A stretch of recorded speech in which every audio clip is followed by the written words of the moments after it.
어제 있었던 그 입당 예배 이야기를 하지 않을 수 없는데요.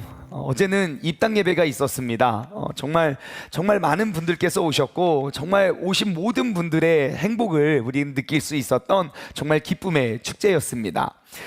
시작부터 마지막까지, 그리고 준비부터 정리까지, 원래 완벽이라는 단어는 쉽게 우리가 이렇게 떠오르는 단어가 아닌데 정말 완벽이라는 단어가 조금 더 아깝지 않았던 그러한 시간들이었습니다. 입당 예배를 마치고 여러분들은 집에 가셔서 어떠셨는지 모르겠지만 저는 예배가 마쳐지고 집에 갔는데 밤늦은 시간까지 어제 있었던 그 예배의 그 감동의 여운이 가시지가 않는 거예요. 계속 너무 좋았는데 어떻게 말로 표현할 방법은 없네 막 이러면서 또 생각하고 또 유튜브 찾아보고 또 이따가 또 생각하고 또 유튜브 돌려보고 생각하고 돌려보고 어젯밤 늦은 시간까지 말씀 준비해야 되는데 계속 그것만 계속 반복했었던 것 같아요. 제가 왜 이렇게 마음에 기쁨이 찾아왔는가, 제 마음이 왜 이렇게 기쁜가 곰곰이 생각을 해봤는데요. 마음이 기뻤던 가장 명확한 한 가지 큰 이유를 발견했습니다. 어제 입당 예배가 저에게 너무너무 기뻤던 이유는요, 어제 예배 통틀어서 그 예배에는 명확한 주인공이 있었고 그리고 명확한 주역이 너무 명확했기 때문이에요.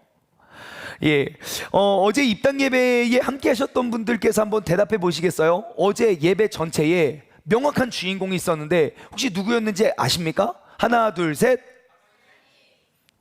하나님, 예수님, 성령님은 어제 명확한 주인공은 진짜 예수님이었던 것 같아요. 이 자리에 서서 말씀하시는 그런 모든 분들이 그 예수 그리스도를 함께 나누고 그 예수님께서 세워가시는 그런 교회가 되기를 우리 모두가 꿈꿨어요. 그리고 여러분 어제 예배의 주역, 어제 이 예배 전체 행사를 통틀어 제일 수고한 사람 누굴까요? 여러분 머릿속에 떠오르는 그 사람? 하나 둘 셋. 대답이 안 나오죠. 전 이게 너무 기뻤어요. 왜 그런지 아십니까? 어제 이 예배의 주역은 바로 우리 모두였어요. 누구 한 명 특별히 고생한 사람 있으면 그 사람이 떠오르는 게 정상이거든요. 이렇게 큰 행사를 하고 나면 막 누가 수고했고 이런 게 떠오르는데 여기 보면 여기 막 너무 수고했고 저기 보면 여기도 막 여기저기 막 수고하신 분들이 너무 많아요.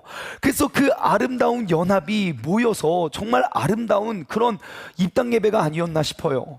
어제 저희 교회에 오신 분들 제가 일일이 다 세지는 못했지만 대략 추상컨대 한 1200명쯤 오신 것 같아요. 저희가 여기가 800석인데 예배실이 꽉 차고 뒤에 서 계시고 거기도 부족해서 옆에 저희 베셀홀에도 이제 많은 분들이 앉아서 같이 예배를 드렸거든요. 근데 우리 교회가 입당하고 그렇게 많은 손님을 우리가 맞은 적이 처음인데 맨날 그래 왔던 것처럼 어쩜 그렇게 우리가 완벽하게 그런 모든 행사를 잘 준비했는지 몰라요. 그래서 어제 제 마음이 가장 기뻤던 건 누구 특정한 몇 사람, 그 몇 사람이 준비하고 만들어낸 예배가 아니라 우리 모두가 정말 완벽한 하모니를, 각자 다른 곳에서 각자 다른 소리를 내지만 그 소리들이 연합하면 아름다운 화음을 만들듯이 우리 모든 세종중문의 성도님들께서 만들어낸 그런 아름다운 연합, 그 하모니가 아니었나 싶습니다. 대표적으로 한 가지만 나누면요, 여러분 우리 교회에 대략 1200명이 오셨는데요, 여러분 1200명이 뭐 타고 어떻게 왔을까요? 1번 차 타고 왔다, 2번 날아왔다. 하나 둘 셋. 차 타고 왔겠죠. 차 타고 왔겠죠. 근데 우리 주차장이 그렇게 넓지 않거든요. 그런데요, 그 많은 손님들이 왔다가 갔는데 세상에 주차장이 부족함 없이 딱 맞았대요. 그 말은 무슨 말입니까?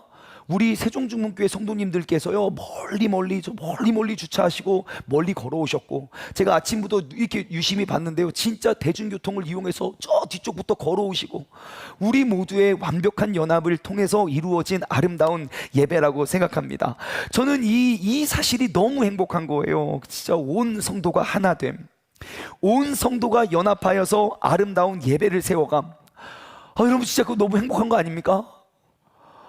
저만 행복한 것 같아서 여러분, 이게 바로 우리 세종중문교회의 첫 단추예요.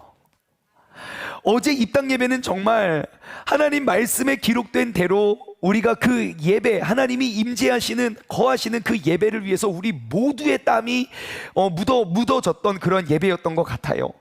어찌 하나님이 기뻐하지 않을 수 있겠으며, 그 토요일 그 시간에 1200명의 사람들이 모여서 함께 주님의 영광을 선포하는데 어찌 하나님의 시선이 멈추어서지 않을 수 있겠습니까? 여러분, 이제 지금부터 그리고 앞으로도 하나님 말씀에 기록된 대로의 역사를 우리 세종중문교회 모든 가족이 써나가기를 주님의 이름으로 간절히 소망합니다. 정말 세종중문교회여서 너무너무 행복했고 여러분들과 함께여서 너무너무 행복했던 시간입니다. 우리 옆 사람에게 인사 나눌까요? 함께라서 행복해요. 시작. 좀 행복한 표정으로 인사를 해주셔야죠. 함께라서 행복해요. 예. 네, 너무 감사합니다. 여러분, 제가 저의 목회 경력이 이제 앞으로 몇 번의 입당 예배가 더 있게 될지는 모르겠지만, 아무튼 어제 예배는 정말 평생 잊지 못할 한 장의 예쁜 사진이 되어서 이렇게 마음에 새겨졌던 것 같아요. 아마 우리 모두가 그렇지 않을까 생각하게 됩니다. 아무튼 이른 새벽부터 늦은 밤까지 정말 음으로 양으로 수고해 주신 우리 모든 세종중문교회 성도님, 너무너무 감사하고 서로를 위해서 우리가 또 박수를 한번 나눴으면 좋겠어요. 승리의 박수. 리빌드 가정생활, 여러분 오늘을 마지막으로 우리 이번 리빌드 가정생활 설교 시리즈를 매듭 지으려고 합니다. 그리고 다음 주부터는요, 우리는 새로운 설교 시리즈 리빌드 정체성이라는 제목으로 우리는 새로운 설교 시리즈로 은혜를 나누기를 원하는데요. 여러분, 어떻게 다음 주부터 예고를 미리 해드릴까요? 아니면 그냥 다음 주에 오시겠습니까? 해주세요. 감사해요. 여러분, 다음 주부터 진행될 또 몇 주간의 설교를 시리즈를 미리 예고해 드리면, 우리가 새성전에서 우리가 앞으로 이루게 될 이제 우리의 모습을 우리가 그려보고 함께 그 꿈을 함께 나누는 시간이 될 것입니다. 우리가 지난날 개척부터 지금까지 꿈꿔왔던 것들을 이제는 이루고 시행할 때가 되었더라고요. 그래서 우리가 그 모든 꿈과 계획들을 이제 시행하기에 앞서 우리 모두가 함께 바라보고 우리 모두가 함께 협력해서 아름다운 그러한 하나님의 역사를 써나갈 수 있는 그런 꿈을 꾸는 시간이 될 것입니다. 우리 교회가 과연 어떠한 교회인지 한번 돌아보고, 그리고 앞으로 나아가야 할 방향을 제시하고, 그리고 앞으로 우리의 손과 우리의 발을 통하여 이루어내어야 할 그 하나님의 계획들을, 우리 교회의 정체성을 다시 한번 정립하고 확립하며, 우리가 새 성전에서 다시 한번 독피성 교회가 무엇이고 앞으로 어떻게 해야 될지 우리가 함께 꿈꾸며 나누는 시간이 되기를 소망합니다. 그러므로 여러분, 다음 주부터 더욱더 기대하는 마음으로 나오시기를 바랍니다. 자, 여러분 혹시 이런 적 없으십니까? 내가 무엇인가를 이루어내기 위해서 정말 수고하고 노력했어요. 정말 애쓰고. 하지만 나의 모든 수고가 헛된 수고가 되었었을 때, 혹은 내가 간절히 지키고 내가 보존하고 소유하고 싶었던 내가 이게 소중한 것들, 내가 반드시 지켜내야 할 그 소중한 것들이 있었어요. 이를테면 뭐가 있겠습니까? 뭐 돈, 명예, 어떠한 뭐 자존심, 체면, 뭐 내 이미지, 뭐 이런 거 있잖아요. 내가 정말 꼭 간직하고 지키고 싶었던 것들을 내가 열심히 보호하고 지켰는데 나의 모든 노력에 헛됨을 느꼈을 때, 그럴 때 있습니까? 혹은 내가 남들보다 더 열심히 일한 거예요. 남들이 잘 때 일어나고, 그리고 남들이 또 돌아와서 쉴 때 나는 더 늦게까지 더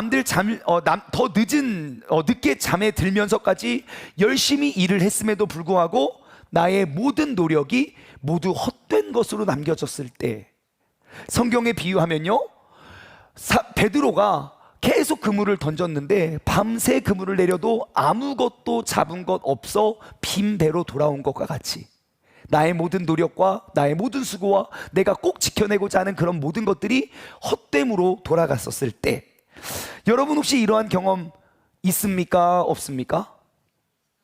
참나 그런 걸 질문이라고. 자, 그럼 한번 이렇게 물어볼게요. 자, 그러면 이러한 경험을 하는 것이 누구일까요? 아빠일까요? 가정 안에서 한번 이 질문을 던져볼까요? 이 경험의 주인공은 우리 가족원들 중에 누가 이러한 것들을 경험할까요? 하나, 둘, 셋. 나죠. 예. 제가 일부 예배 드리는데 초등학교 2학년 9살짜리가 나예요, 나예요, 나. 초등학교 2학년도 그 헛됨을 느끼는 삶을 살아간대요.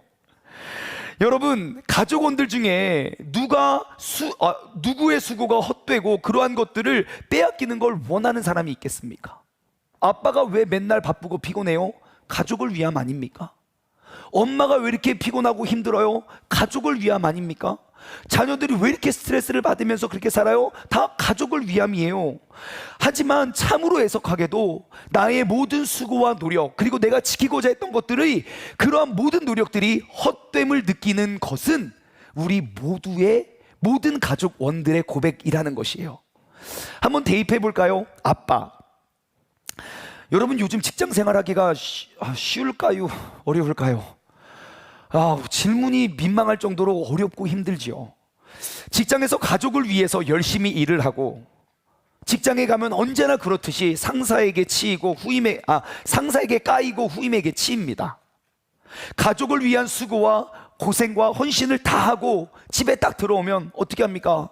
사랑하는 아내와 토끼 같은 자식들이 기다리면서 두 팔 벌려 아빠를 환영해주고, 여보 수고했다고 팔 다리를 주물러 줘야 되는데요, 그쵸? 아무도 공감을 해주지 않는 이 썰렁한 분위기 어떻게 할 겁니까? 여러분, 그런 가정 옛날엔 영화 보면 나왔어요. 지금은 영화도 안 나와요. 그러한 가정 옛날에 TV 보면 그런 모습들이 있었다고요. 얘들아, 아빠다, 두 개 더.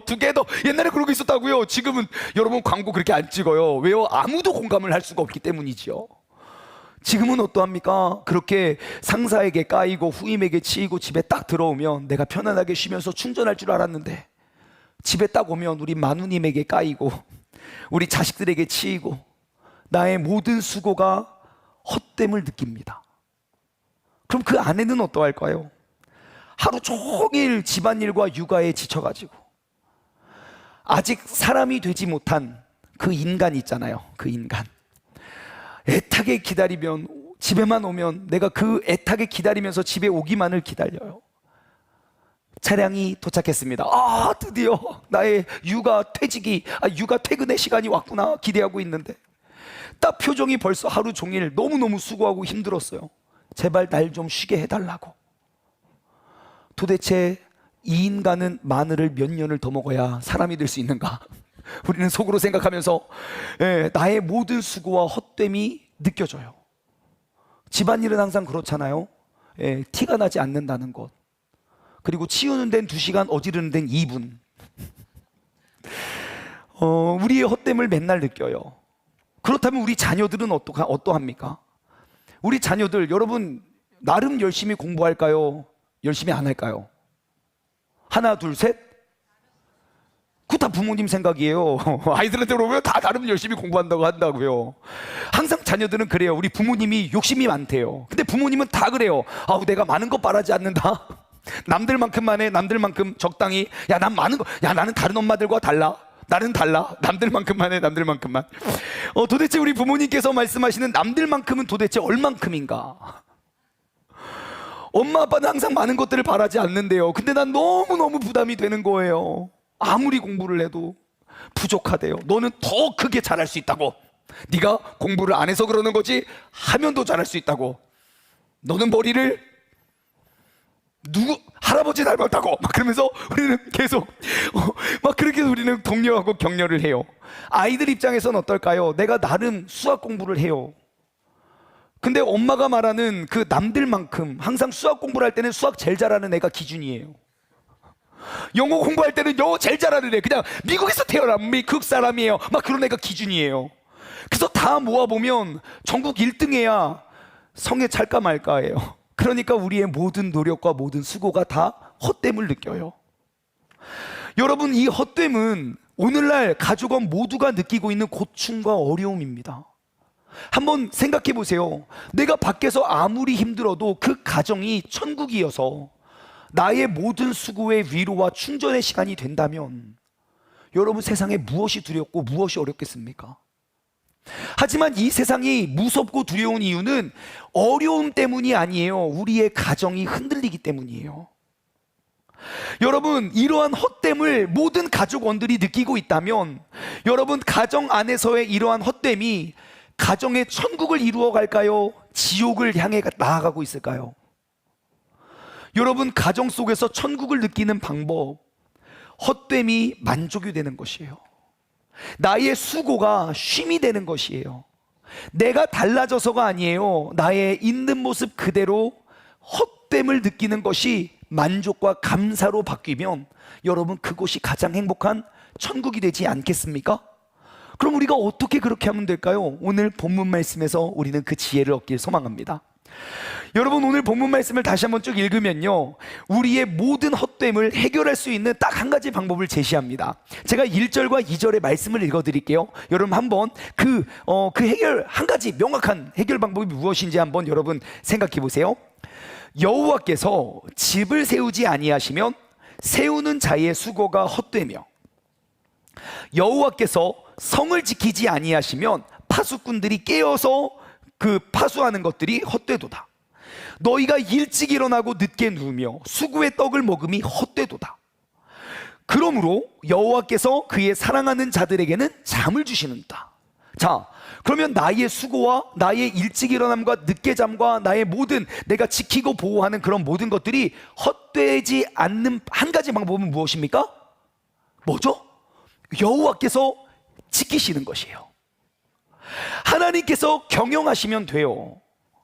여러분, 믿음에 하나님께서 집을 세우지 아니하시면, 하나님께서 그 성을, 그 가정을 지키지 아니하시면 그 모든 것들이 헛되고 헛된 인생이 되는 것이에요. 그러니까 내가 아무리 노력하고 노력해도 헛됨은 느끼지만 열매가 맺혀지지 않는 거예요. 여러분, 우리는 오늘 말씀을 통해서 그 믿음의 가정을 다시 한번 리빌드, 하나님 말씀 위에 세워가길 원해요. 믿음의 가정 첫 번째, 하나님께서 설계자가 되시는 가정입니다. 믿음의 가정 첫 번째 뭐라고요? 시작! 하나님께서 설계자가 되시는 가정입니다. 1절 말씀을 다시 볼게요. 여호와께서 집을 세우지 아니하시면 세우는 자의 수고가 헛되고, 여호와께서 성을 지키지 아니하시면 파수꾼이 깨어있음이 헛되도다. 여러분, 집을 세우는 자가 몇 명입니까? 둘이에요. 하나님과 우리. 여러분, 하나님께서도 집을 세우시고 집을 세우는 자도 집을 세우고 있어요. 근데 그 둘이 다르면 우리가 세운 집은 헛된 게 된대요. 하나님께서도 성을 지키시고 그 성을 파수꾼도 깨어 있는데 그 깨어 있음이 헛됨을 느낀대요. 그 하나님과 떨어져 있으면요. 말씀에 의하면요, 집을 세우는 자의 수고가 헛되지 않으려면 반드시 하나님께서 그 집을 세워야 한다는 것입니다. 그것을 환원하면요, 집을 세우는 자는 반드시 하나님의 뜻을 따라야 한다는 것이에요. 나의 방법대로 집을 세우다가는 그것이 하나님의 뜻과 다르면 그 모든 것들이 헛된 것이 될 수 있기 때문이죠. 하나님은 우리 가정의 설계자가 되시고요, 우리는 그 설계의 시공자가 되어야 됩니다. 어제 우리가 입당 예배를 드리는데 여기 맨 앞자리 이 두 자리에 누가 앉으셨냐면 이 건물을 설계하신 그 설계사, 그 감리사 집사님과 그 옆에는 이 건물을 시공한 그 시공사 회장님이 앉아 계셨어요. 근데 여러분, 그 두 분이 이렇게 앉아 있었는데 표정이 어땠는지 아십니까? 예? 친하고 안 친하고는 앉아있는 자세만 봐도 압니다. 그쵸? 여러분 지금 모습만 봐도 여기 오기 전에 무슨 일이 있었는지 금방 알 수 있어요. 근데 두 분이 앉아 계시는 그런 모습을 보니까 얼마나 서로가 서로에게 격려하고 위로하고 사랑하는 그러한 모습이 너무 보여지는 거예요.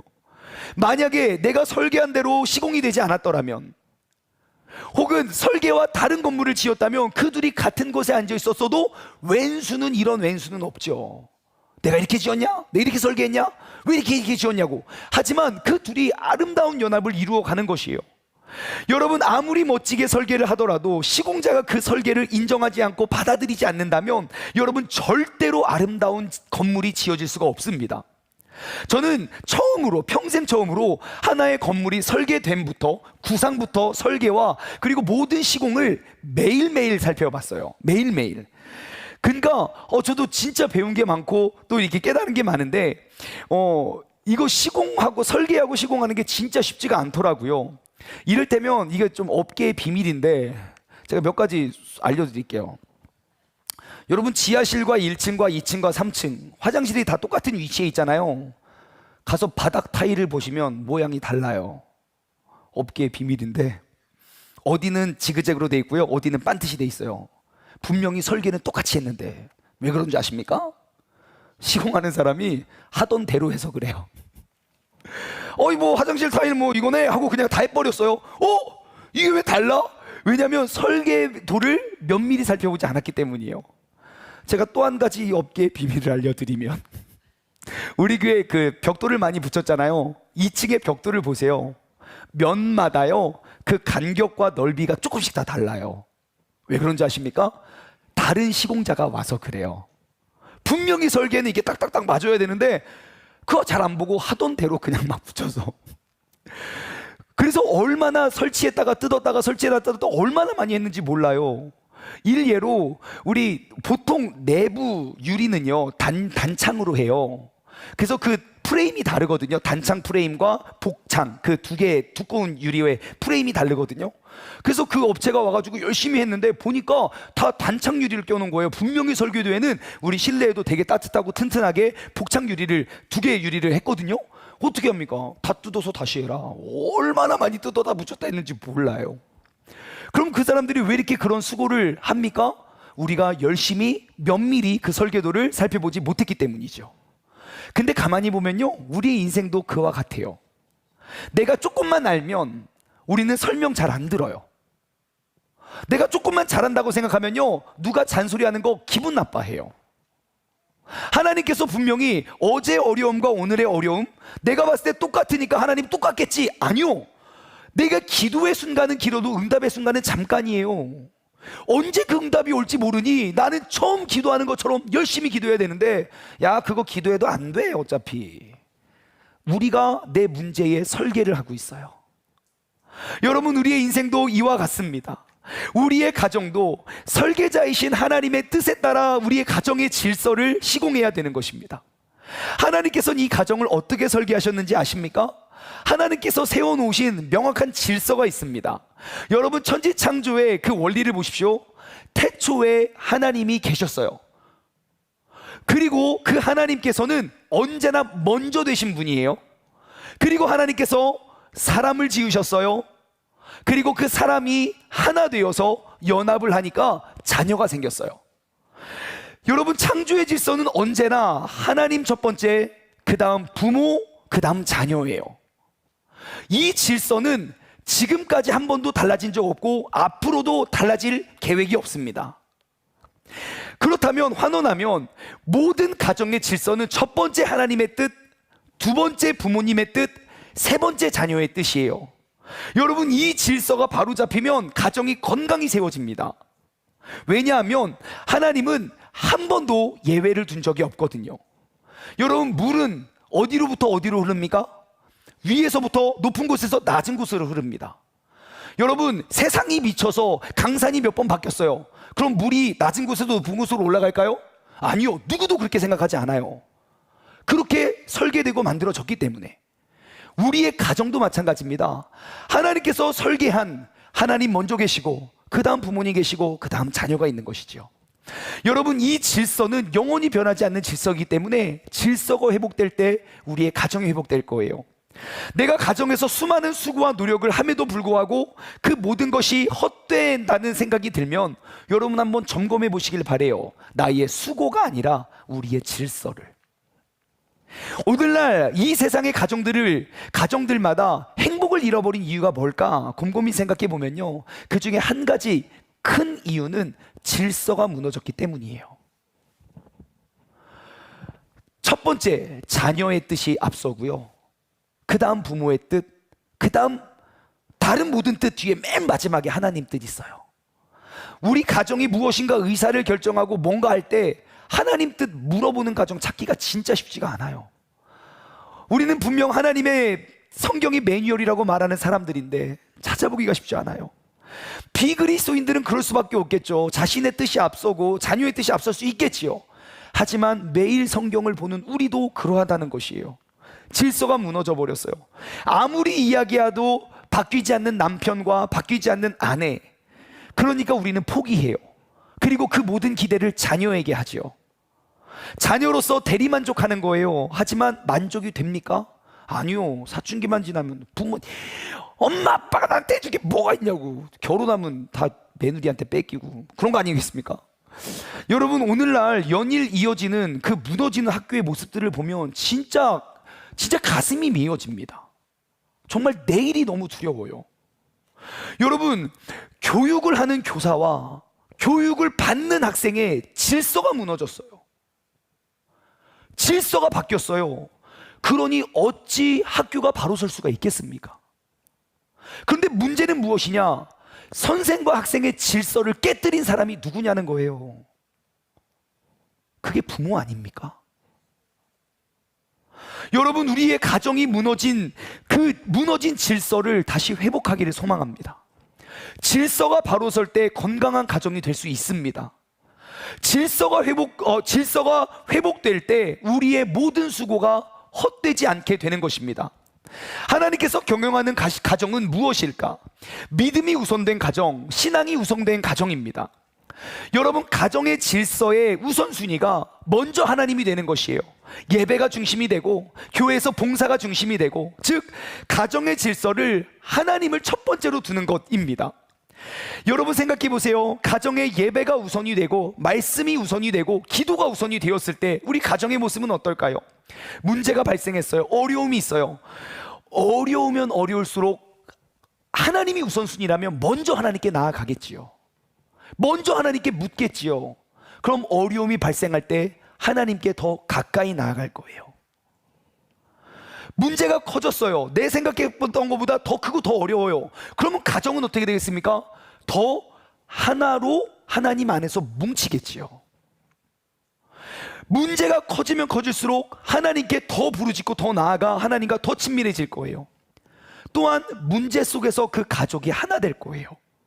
그래서 하나님을 경외하는 가정, 하나님을 사랑하는 가정은 견고한 거예요.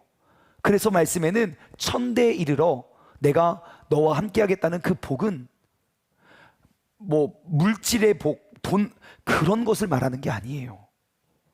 한번 생각해 보세요. 여러분, 가정에서 공예배를 회복하십시오. 예배의 우선순위가 일에 밀리고 돈에 밀리고 쉼에 밀리고 취미생활에 밀리다 보니까 우리는 아무리 주일날 와서 앉아있다고 해서 우리는 말씀에 기록되어 있는 행복과 그 천국을 우리 가정에서 이루지 못하는 게 아닐까 싶어요. 예배가 무너진 상태로 아무리 여행을 가고 국내 여행 아닌 해외여행, 우주여행을 가도요, 행복과 만족이 찾아올 것 같습니까? 아니요. 나의 모든 수고가 헛되니 그 공허한 것을 채우기 위한 또 다른 욕심에 사로잡힐 거예요. 하지만 예배가 회복돼 보십시오. 내가 아무리 힘들고 어려운 상황 속에 왔는데 그때가 응답의 날이라면 여러분, 우리는 세상에 가장 행복한 삶을 살아갈 거예요. 여러분, 가정 안에서 큐티를 회복하십시오. 매일매일 하나님의 말씀을 읽고 묵상함으로 우리 가정 내에 행해지는 그런 모든 사건들의 답을 한번 얻어 가시길 바랍니다. 매일매일 일어나는 사건들, 매일매일 주시는 말씀 속에서 우리가 답을 한번 발견해 보자고요. 하나님은요, 그런 모든 사건들을 통하여 내가 막 잘하고 착하고 막 내가 생각해도 하나님 앞에 나아가기 부끄럽지 않을 때만 우리에게 말씀하시는 분이 아니에요. 내가 힘들고 어려울 때일수록 더욱더 나에게 세밀하게 말씀하시는 분이 하나님이라고요. 그렇기 때문에 여러분, 하나님은 모든 사건을 통하여 우리에게 말씀하십니다. 이 고난의 이유와 목적이 무엇인지, 그리고 그 메시지와 그 뜻이 무엇인지 매일매일 하나님의 말씀을 통해 답을 찾아가 보십시오. 그러면 내 눈앞에 펼쳐진 그 문제가 이렇게 눈덩이처럼 커지지 않을 것이에요. 특히 우리의 자녀들이 있다면, 믿음 없는 부모님들이 계시다면 여러분, 이제는 하나님의 말씀을 전해주세요. 우리 자녀들은 항상 불평불만이 뭔지 아십니까? 왜 엄마는 이거 갖고 힘들어해? 그 자녀라서 그래요. 똑같은 일을 자녀가 느끼는 것과 부모가 느끼는 것은 정말 달라요. 두세 배 차이가 아니고요, 부모가 되어보니 10배, 20배, 30배 크게 느껴지더라고요. 왜 그거 갖고 이렇게 힘들어해? 자녀가 보는 그 어려움은 이만하지만 사실 이만큼 어려워서 이만큼만 보여지는 거예요. 그러므로 문제 아픔 속에서 설계자 하나님의 설계도를 바라보며 나아가기를 소망해요. 또한 기도를 회복하십시오. 믿음의 공동체 안에서 기도 제목을 나누고 서로를 위해 기도하는 거예요. 하나됨으로. 말씀과 기도와 그렇게 예배를 통해서 다시금 우리 가정의 설계자를 하나님으로 모시고 오늘도 나의 가정을 세워갈 수 있는 우리 모두가 되기를 소망합니다. 믿음의 가정 두 번째, 쉼이 있는 가정입니다. 어떠한 가정이라고요? 2절 말씀 한번 볼까요? 너희가 일찍 일어나고 늦게 누우며 수구의 떡을 먹음이 헛되도다. 그러므로 여호와께서 그의 사랑하시는 자에게는 잠을 주시는도다. 그래요. 전 사실 이게 무슨 말인가 했어요. 왜냐하면 1절에는 여호와께서 뭐 집을 세우고 헛되고 뭐 성을 짓고 헛되고 일찍 일어나 늦게 수고하고, 근데 갑자기 사랑하는 자들에게 잠을 주신대요. 이게 도대체 무슨 말인가? 그 말씀을 또 읽고 또 읽어도 이해가 되지 않는 거예요. 그래서 3절 보니까 이런 말씀이 있더라고요. 2절과 3절을 연결하니까 조금 이해가 되더라고요. 여호와께서 그의 사랑하는 자에게는 잠을 주시는도다. 보라, 자식들은 여호와의 기업이요. 아, 잠을 주시니까 자식을 주시나? 혼자 이런 음란한 생각을 하면서 역시 밤이 길은 나라가 출산율이 높아요. 그거 아십니까? 여러분? 이런 말씀을 묵상하는데 이런 뜻인가 하고 생각을 하고 있었어요. 그런데 제가 세번역 성경을 보니까 좀 이해가 되더라고요. 세번역 성경에는 이 대목이 이렇게 기록되어 있어요. 일찍 일어나고 늦게 눕는 것, 먹고 살려고 애써 수고하는 모든 일이 헛된 일이다. 진실로 주님께서는 사랑하는 사람에게는 그가 잠을 자는 동안에도 복을 주신다. 예, 우리에게 잠을 주신다는 건 뭡니까? 너는 쉬어라, 내가 일할게. 그래서 제가 이 말씀이 이해가 되는 거예요. 그래서 이번에는 장충만 번역본입니다. 너 가정을 위해서 항상 수고하고 애쓰지? 새벽부터 일어나서 늦은 밤까지 쉬지도 못하고 수고하고 애쓰고 있지? 야, 이제 좀 쉬어. 네가 편히 쉬는 동안에는 내가 이 가정, 내가 건강 회복시켜 놓을게. 고민하지 말고 자. 여러분, 우리의 설계자 하나님께서는 우리에게 쉼을 주시고 그분께서 일하시는 분입니다. 쉬지도 못하고 일해도 헛된 인생들로부터 이제는 하나님께서 설계자가 되시는 인생이 되면 쉼을 얻는 인생이 되는 줄 믿습니다. 우리 하나님은요, 언제나 그의 사랑하는 자녀에게 쉼을 주시는 분이에요. 원래 우리의 몸은요, 내가 피곤하면 쉬게 되어 있어요. 밖에 나가서 고생을 하면요, 잠이 스르륵 오게 되어 있어요. 근데 요즘 세상은 이상해요. 밖에 나가서 정말 몸이 부셔져라 이래도 잠이 안 와요. 왜 그래요? 피곤하면 자야죠. 피곤한데 잠을 못 자요. 왜 그런가 봤더니 몸은 피곤해서 자려고 하지만 내 마음이 너무 계속 일을 하는 거예요. 외로움 때문에, 괴로움 때문에. 마음이 피곤한데 이 피곤한 마음을 둘 곳이 없는 거예요. 그러니까 몸은 피곤하고 마음은 깨어 있으니, 그러니까 몸이 아프고 질병이 따라오는 것이에요. 마음은 계속 일을 하니까요. 여러분, 이제 하나님께 맡깁시다. 예배를 회복하고 말씀을 회복하고 기도를 회복해서 우리의 영에 참 평안을 누릴 수 있는 우리 모두가 되기를 소망합니다. 마지막으로 세 번째, 믿음의 가정은요, 화살통에 화살이 가득한 가정입니다. 시작! 화살통에 화살이 가득한 가정. 이게 무슨 말인가? 3절에서 5절 말씀을 볼까요? 봐라, 자식들은 여호와의 기업이요 태의 열매는 그의 상급이로다. 자, 자식들이 하나님의 기업이고 태의 열매가 그의 상급이래요. 즉 태의 열매는 뭡니까? 자식들이죠. 자식들은 그의 상급이래요. 4절, 젊은 자의 자식은 장사의 수중의 화살 같으니. 그 자식은 장사, 그 장군들의 군인의 장군처럼 장군의 손에 들려있는 화살과 같대요. 그래서 이것이, 그 화살이 그의 화살통에 가득한 자는 복되도다. 그들이 성문에서 그들의 원수와 담판할 때에 수치를 당하지 아니하리다. 그래요. 와, 여러분, 하나님께서 우리에게 복을 주신다면, 하나님께서 세우시고 지키시는 가정에 복을 주신다면 그 복은 어떠한 모습이에요? 자녀라는 것이에요. 그래서 우리는요, 자녀를 많이 낳아야 됩니다. 이거 봐요. 아무도 아멘 안 할 줄 내가 알고 있었거든요. 여러분, 자녀를 많이 낳아야 됩니다. 그래도 아멘 안 하는 거 봐요. 많이 나가시기를 바랍니다. 자, 잘 보세요. 여러분 4절과 5절 말씀을 보면 이렇게 기록되어 있어요. 젊은 자의 자식은 장사, 그 장군이죠. 적군의 맨 최전선에서 그들 적군을 물리치는 장군. 장군의 수중에 그 손에 담겨있는 화살과 같대요. 그러니까 내가 전쟁을 하러 나갈 때 무기를 많이 장착하고 최첨단의 무기를 가져야 우리가 나아가서 이기는 거 아닙니까? 근데 그 활이 자녀래요. 그러니까 자녀가 많으면 많을수록 내가 적진에서 적군을 물리칠 수 있는 그 기회가 늘어나겠죠. 여러분 영화를 한번 보세요. 영화 우리 모두는 다른 영화를 봐도 내용은 다 똑같습니다. 주인공 정말 무기를 막 이제 평소 때는 그냥 살다가 이제 중요한 순간에 갑자기 막 옷을 갈아입고 집에 들어가서 버튼을 누르면 막 책장이 열리고 막 무기가 나오고, 아니면 창고 들어가면 막 창고가 들어가면 막 뭐 나타나요. 그래서 온갖 무기를 다 챙겨요. 그 다음에 적진에 들어갑니다. 왜 들어갑니까? 내가 무기로 완전 무장했거든요. 무장하기 전에 안 가요.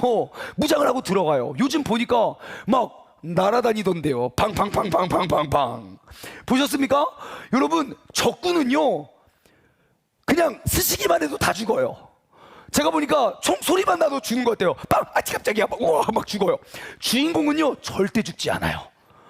우와, 1대 30명, 40명이 한 사람 쏘는 거는 절대 안 죽고요. 한 사람이 막 쏴도 다 죽어요. 왜요? 주인공이니까요. 자, 그러다가 영화의 클라이막스가 됐으면 나도 막 많이 맞고 막 힘들어요. 그러다가 이제 그 보스가 나에게 점점점 다가올 때, 그때 꼭 여태까지 그 총알 하나도 확인 안 하다가 그때 갑자기 탄창을 딱 열어봅니다. 총알이 몇 발 남아 있습니까? 한 발. 거봐요. 우리 모두는 다 똑같은 생각 머릿속에 있어요. 그때 딱 확인하니까 총알이 한 발 남았어. 그 다음에 조준이 잘 됩니까? 손이 떨립니까? 떨려요. 여태까지 막 쏴도 다 죽였는데 그때는 떨려요. 막 눈도 안 보이고 팡! 적군이 죽어요, 안 죽어요? 죽어요. 팡! 으악! 하고 이제 영화가 끝나면 땡큐인데, 생각해보세요. 팡! 마지막 총알을 쐈어요. 팡! 으악! 하고 죽었는데 갑자기 뒤에서 한 10명 또 나와봐요. 주인공 어떻게 하겠습니까? 예? 그때는 무조건 일어나서 도망가겠죠. 여러분 이것이 우리의 가정을 세우는 영적 싸움인 거예요. 여러분 우리의 자녀가 많잖아요? 그럼 첫째 아이가 속썩여요. 괜찮아요. 둘째 아이가 위로해 주거든요. 첫째, 둘째가 속썩여요. 괜찮아요. 셋째가 위로해 주고요. 한 7 낳아보세요. 그러면 속썩이네 별로 신경도 안 써요. 그냥 뭐 그러다가 돌아올 거예요. 그러고 말아요. 그게 우리가 대한민국의 부흥과 놀라운 역사를 이뤄낸 아름다운 역사 아닙니까? 근데 지금은 어떠합니까? 여러분 그 싸워줄 총알이 없어요. 그러니까 그 총알 빵 쐈어요. 얘가 사고 치면 온 가족이 흔들리는 거예요. 어떻게 해야 되나, 어떻게 되나. 여러분 이제 계속 총알을 장착하시기 바랍니다. 예? 언제나 둘이 결혼했으면 최소한 아기를 몇 명을 낳아야 됩니까? 2명 낳으면 안 돼요. 3명이 낳아야 잘 되는 집안이죠. 1부 때는 우리 다자녀 부모님들이 아멘 아멘 했는데 우리 2부 때는 지금 다 컸어요. 여러분 희망을 잃지 마세요. 우리 사라 누나는 폐경기가 지나고 90대 아들을 낳은 줄 믿습니다. 우리 아브라함 오빠는 뭐 할아버지도 아니에요. 오빠는 100세부터 아들을 5 낳은 줄 믿습니다. 예, 여러분 진짜 자녀를 또 낳고 우리가 자녀를 낳아야 됩니다. 근데 이렇게 생각해요. 무슨 자녀입니까? 지금 이 나이에. 맞아요. 여러분 우리가 말하는 자녀는 혈육의 관계만 말하는 게 아니에요. 바로 예수 그리스도의 보혈로 우리가 살아가는 사람들이잖아요. 예수님의 제자들, 예수님과 피가 섞인 사람 한 명도 없어요. 다 모두가 하나님 나라의 형제예요. 사도 바울 혈육이 없어요. 하지만 그에게는 수많은 형제들이 있었고 수많은 자녀들이 있었어요. 여러분 우리 모두도 다 하나님의 가족들 아닙니까? 그러므로 우리의 신앙생활은 무엇입니까? 끊임없이 영적인 자녀를 낳는 거예요. 사람들이 그래요. 목사님 저 이제 70이 돼가지고요. 저 80이 돼가지고요. 저 90이 돼가지고요. 뭘 해야 될지 모르겠다. 알려드릴게요. 계속 영적인 자녀를 낳으세요. 초신자들 전도해가지고 교회 안에서 자꾸 날려고 하지 말고 교회 안 다니는 사람이 훨씬 많으니까. 내가 지금 신앙생활 60년째인데 60년의 노하우를 가르쳐 드릴게요. 그것이 무엇입니까? 주일날 12시에 오세요. 그러면 막 와가지고 궁금해. 막 여러분 계속 자녀를 낳으세요. 그러면 어떠한 문제가 와도 계속 꺼냈을 활이 있거든요. 근데 우리가 준비된 총알이 없어요. 내가 힘들어요. 한 번은 내가 믿음으로 버텼는데 그 다음에 버텨낼 수가 없는 거예요. 여러분, 하나님께서 이 가정을 지키시는 데는 더욱더 많은 총알, 더욱더 많은 화살을 가지고 있으라 말합니다. 여러분, 이제는 수많은 화살들을 장착하고 있다가 어려움과 시험이 다가올 때 그것으로 물리치고 또 다른 어려움이 왔을 때 당황하지 마시고 끊임없이 계속 영적인 자녀들을 낳아, 끊임없이 우리의 육적인 자녀들을 낳아 우리가 모든 선한 싸움에서 승리할 수 있는 믿음의 가정이 되기를 소망합니다. 말씀을 맺겠습니다. 믿음의 가정 첫 번째, 하나님께서 설계자 되시는 가정이 되십시오. 그 질서를 다시금 세우세요. 두 번째, 쉼이 있는 가정입니다. 모일 때 쉼이 되고, 모일 때 위로가 되고, 모일 때 회복이 될 수 있는 가정. 세 번째, 자녀를 낳는 가정입니다. 이를 통해서 다시 한번 우리의 견고한 가정을 하나님의 말씀 위에 리빌드해 갈 수 있는 저와 여러분 되길 주님의 이름으로 소망합니다. 적용 질문을 드립니다. 첫 번째, 여러분 이번 한 주 동안에는 한번 내 가정의 질서를 한번 그려보십시오. 하나님, 부모님, 자녀, 그 질서가 어떠합니까? 누구의 의견과 누구의 뜻이 가장 먼저 됐고 누구의 뜻이 가장 나중됩니까? 우리의 삶의 모든 전반적인 일 가운데 가장 목소리가 큰 사람이 누군가? 우리의 잘못된 질서를 이제 바로 세워갔으면 좋겠어요. 두 번째, 여러분 나의 잠 혹은 나의 쉼을 빼앗아가는 그 생각은 무엇인가? 여러분 혼자 고민하지 마시고요, 믿음의 공동체 안에서 셀에 가서 나누시고요, 그리고 이번 주에는 꼭 그 문제를 위해서 함께 기도해 보세요. 나의 문제가 아니라 우리의 문제로 함께 기도하면요, 그리고 한번 보세요, 이 문제가 공동체의 기도로 어떻게 변화하게 되는지 우리가 돌아보았으면 좋겠어요. 여러분 혼자 가지고 있기 때문에 그 고민이 사라지지 않는 거예요. 그것을 함께 나누고 함께 기도하면 어떠한 문제도 가벼워집니다. 마지막으로 세 번째, 이게 좀 자막이 잘못됐어요. 영적이라는 게 엄청 작아야 되는데 영적 자녀를 낳으시기 바랍니다. 많이 영적인 자녀를 낳으시기 바래요.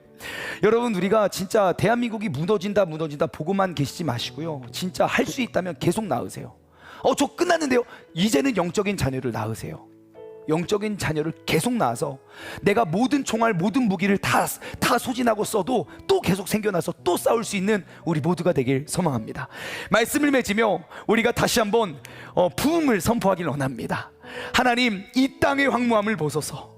우리에게 긍휼을 베푸시는 주여, 우리의 죄악을 용서하시고 이 땅을 고쳐주옵소서. 이제 우리가 하나 되어서 이 땅에 무너진 기초를 쌓길 원합니다. 이제 우상들을 태우실 성령을 부어달라고 다시 한번 우리의 가정과 우리의 삶의 이 나라의 부흥을 선포하며 나아가길 소망합니다.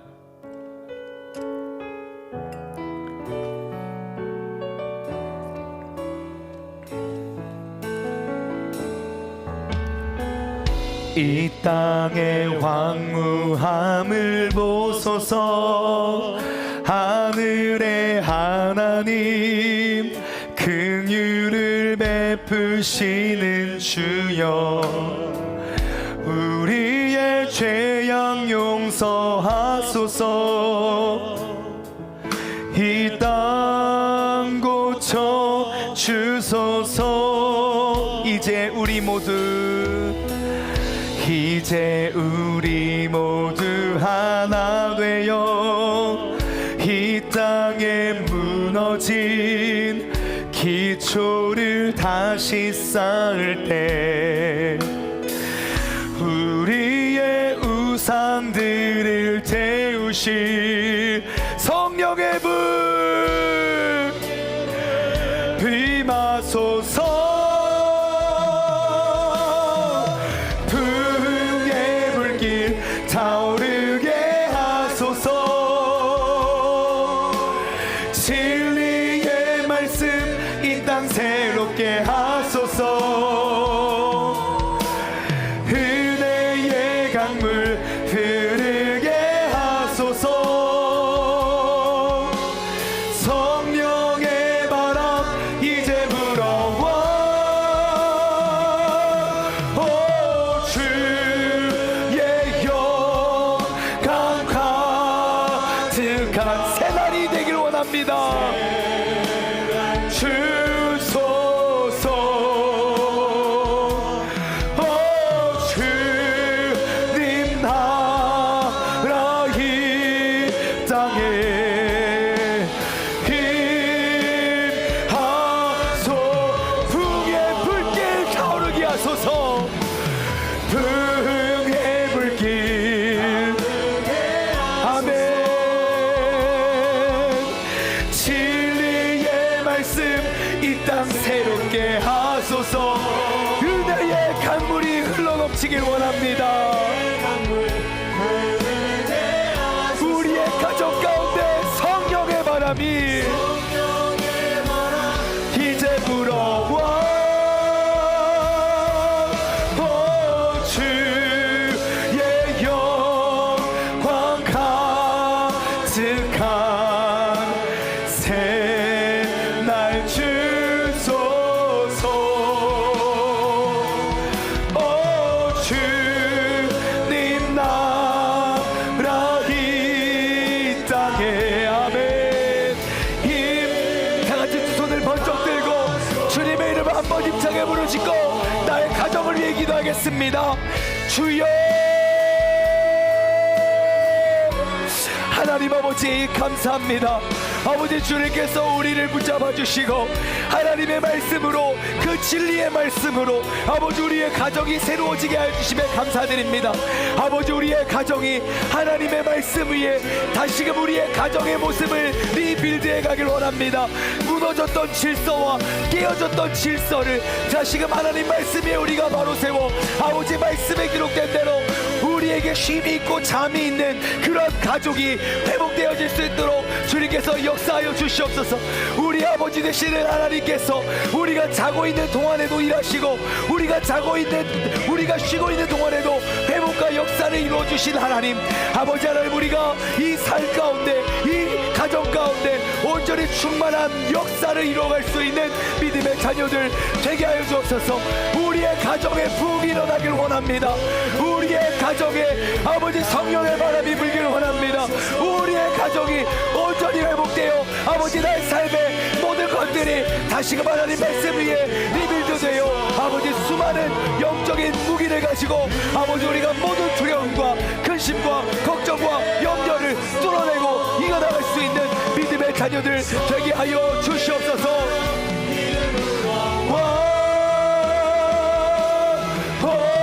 주의 영광 가득한 새날 주소서. 주의 영광 이 땅에 임하소서. 하나님 아버지 감사합니다. 우리가 매주 모여서 예배를 드리는 이유는 우리의 가정에서 그 하나님의 나라를 이루어가고 회복하길 원함입니다. 하나님께서 우리에게 가정을 세워주심은 하나님, 우리가 밖에 나가서 수고하고 노력하고 애쓰고 그 모든 것들로부터 우리가 풍성한 은혜와 감사와 행복의 결실을 맺길 위함입니다. 하나님, 우리의 가정은 언제부터인가 내가 아무리 수고하고 아무리 노력해도 모든 게 헛되다는 느낌이 듭니다. 언제부터인지 아무리 그물을 내려도 잡히는 물고기가 없고 밖에서든 안에서든 난 너무너무 나의 모든 노력과 수고가 헛됨을 경험하는 그러한 생활을 보내지만, 이제 우리가 하나님의 말씀 위에 가정의 질서를 세우고 그리고 가정 안에서 그 쉼을 우리가 체험하며, 그리고 또한 그 하나님의 말씀의 풍성한 결실처럼 내가 어떠한 영적인 싸움에, 육적인 싸움에서도 승리할 수 있는 그러한 화살들 우리가 많이 보유하여 우리가 꼭 승리할 수 있는, 어떠한 악의 공격에도 대처하고 이겨나갈 수 있는 우리 모든 가정이 되게 하여 주옵소서. 이제는 우리 주 예수 그리스도의 은혜와 아버지 하나님의 무한하신 사랑하심과 성령님의 교통하심이 내가 흘리는 모든 땀방울과 내가 쏟는 모든 수고에 사랑의 풍성한 결실을 맺길 소망하는 사랑하는 믿음의 가정들 머리 위에 이제로부터 영원토록 함께 하시길 간절히 축원하옵나이다. 아멘.